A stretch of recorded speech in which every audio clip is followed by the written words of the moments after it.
Super market ഷെൽഫുകളിൽ വളരെ ഭംഗിയായി അട്രാക്റ്റീവായിട്ടുള്ള കവറുകളിലുള്ള packaged ആയിട്ടുള്ള ഫുഡുകൾ, ബിസ്ക്കറ്റുകൾ, കുക്കീസുകളൊക്കെ നമ്മളുടെ കുട്ടികളുടെ കയ്യിലേക്ക് പെറുക്കി പെറുക്കി ഇട്ട് കൊടുക്കും പലപ്പോഴും.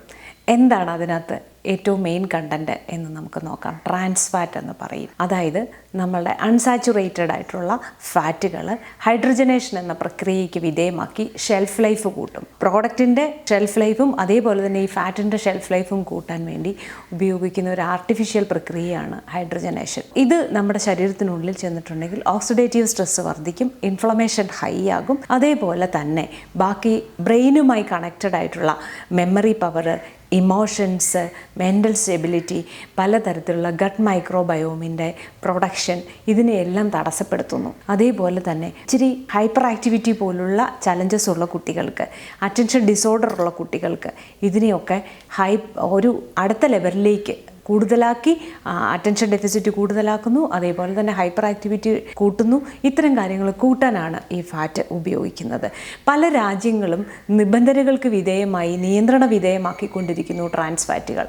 അപ്പോൾ ഇതിൻ്റെയൊക്കെ കവറുകളിൽ ട്രാൻസ് ഫാറ്റ് എന്ന് പറഞ്ഞിട്ടുണ്ട്. പക്ഷേ നമ്മൾ ട്രാൻസ് ഫാറ്റ് എന്ന് ഉദ്ദേശിക്കുന്നതുകൊണ്ട് എന്താണ് നമുക്ക് ആ ട്രാൻസ് ഫാറ്റ് കഴിക്കുമ്പോൾ ഉണ്ടാകുന്ന ബുദ്ധിമുട്ട്, അല്ലെ നമ്മൾ നമ്മുടെ കുട്ടികൾക്ക് വാങ്ങിക്കൊടുക്കുന്ന ഈ ഫുഡുകൾ വീണ്ടും അവരെ കുഴപ്പത്തിലാക്കുന്നത് എങ്ങനെയാണെന്ന് നമുക്കറിയില്ല എന്നത് മാത്രം.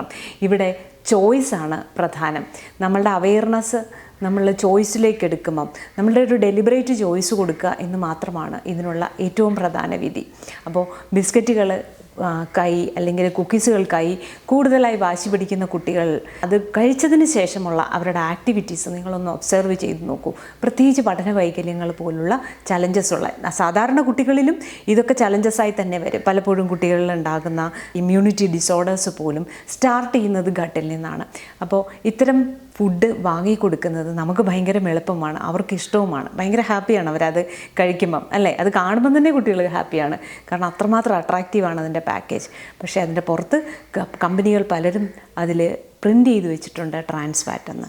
അപ്പോൾ ഈ ട്രാൻസ് ഫാറ്റ് എവിടെയൊക്കെയാണ് ട്രാൻസ് ഫാറ്റ് നമ്മൾ ശ്രദ്ധിക്കേണ്ടതെന്ന് ചോദിച്ചാൽ, ബിസ്ക്കറ്റ്, കുക്കീസ്, അതേപോലെ തന്നെ നോൺ ഡയറി ക്രീമുകൾ, ഡോണട്ട്സ്, ഇവയൊക്കെ ട്രാൻസ് ഫാറ്റിൻ്റെ കുത്തക ഏരിയയാണ്. അപ്പോൾ ദയവായി നിങ്ങൾ വാങ്ങിക്കൊടുക്കുമ്പം ഇതിൻ്റെ ലേബൽ ഒന്ന് പഠിക്കുക, അതിനകത്ത് ട്രാൻസ് ഫാറ്റ് കൂടുതലുള്ള സാധനങ്ങൾ ഒഴിവാക്കുക.